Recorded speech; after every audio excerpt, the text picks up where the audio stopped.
how is the Stanford game going to be so different than this game you just played? I think probably the style of play is a little bit different. Stanford runs a little bit more like Princeton offense, while Arizona, they're just going to really try to utilize their drivers. It's really going to be more so a physical battle than I would say than Stanford. Obviously, Stanford is super physical as well, but just in a different way. But yeah, that's something that we've been focusing on, just like trying to moving forward for Stanford, just disrupting their offense a little bit more than we could for Arizona. And how much confidence after the last game that you guys played against them, you feel like you're in a good position to do that? Yeah, I think we've proven that we are a team to beat. And obviously Stanford is a great team. They've been having a great year, but we were able to get a win up in Santa Cruz against them. And so I think that does give us confidence a little bit, but every game is a new game. And so as long as we come out and execute and do what we need to do, obviously it's going to be a great game. Thank you.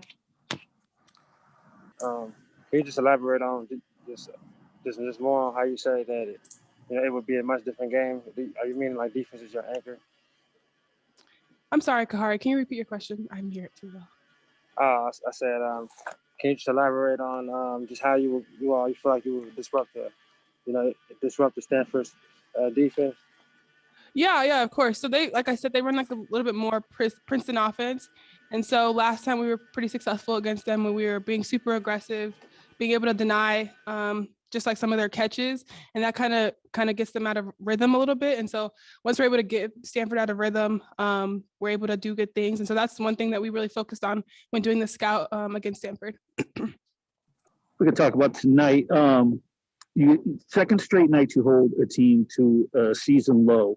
But over the last sequence, they carve into a 10-point deficit, cut the lead to 2. You just talk about the last sequence over the last minute 4, and just sort of standing your ground and doing what you guys had to, what you ladies had to do to to hold off their rally there at the end.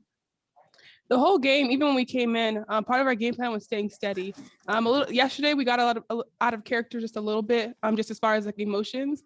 And so this game, we really wanted to focus on being super steady. We knew that there was going to be ups and downs, left and rights with Arizona. They're a great team, and they like to take you out of rhythm on offense and on defense. And so our key word was to stay steady. And so they went on that run in the fourth quarter, and every single huddle, every single timeout, we were like, look, stay steady. They're going to make their run, stay steady. We have this game. And so I'm just super proud of my team for being able to bounce back from yesterday's game emotionally and pull this one out.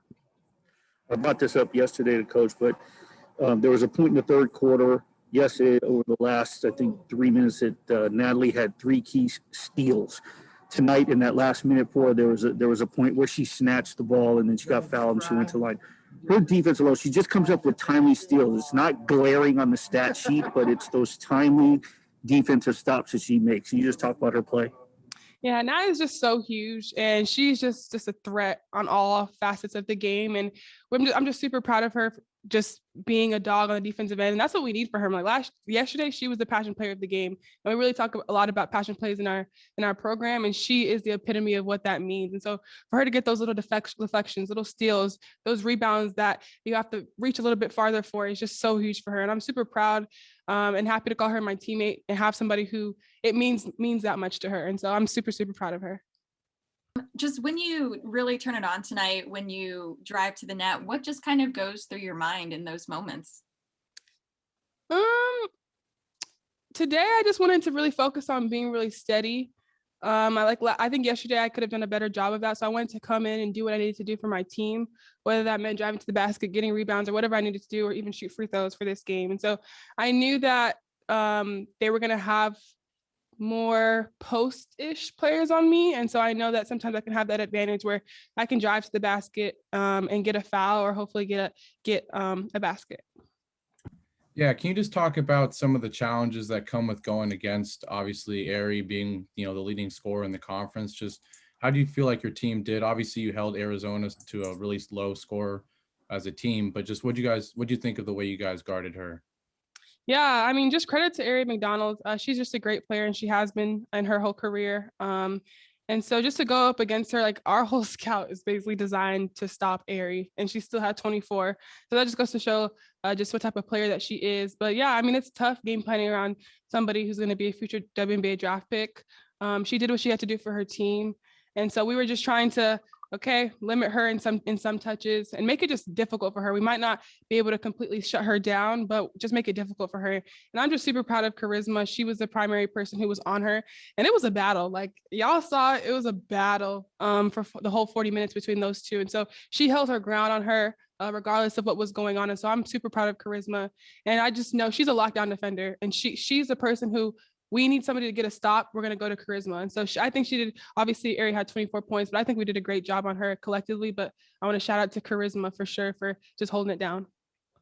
And then, yeah, you mentioned the free throws a little bit with you personally, but you and Charisma finished the 10 of 10 in the fourth quarter from the line. Just was there like a focus of getting the line for you specifically throughout the game? And then how, with the pressure of a conference semifinal, just how big is it making those free throws at the end like that? I think I was just trying to do what the defense gave me. I was able to drive to the basket and get those fouls. And obviously when you go to the free throw line, you have to make those shots because those are free shots.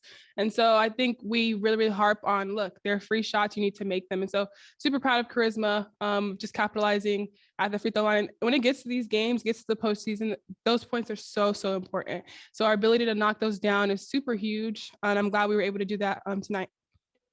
Michaela, can you just talk about the play for a minute where they cut it to 2 and then you went the length of the floor with the layup, and that felt like a moment you were like, oh no, this isn't happening. Like they cut it to 2 and like you took that ball and just went to the other end and put the ball in. Was that kind of what you were feeling in the moment?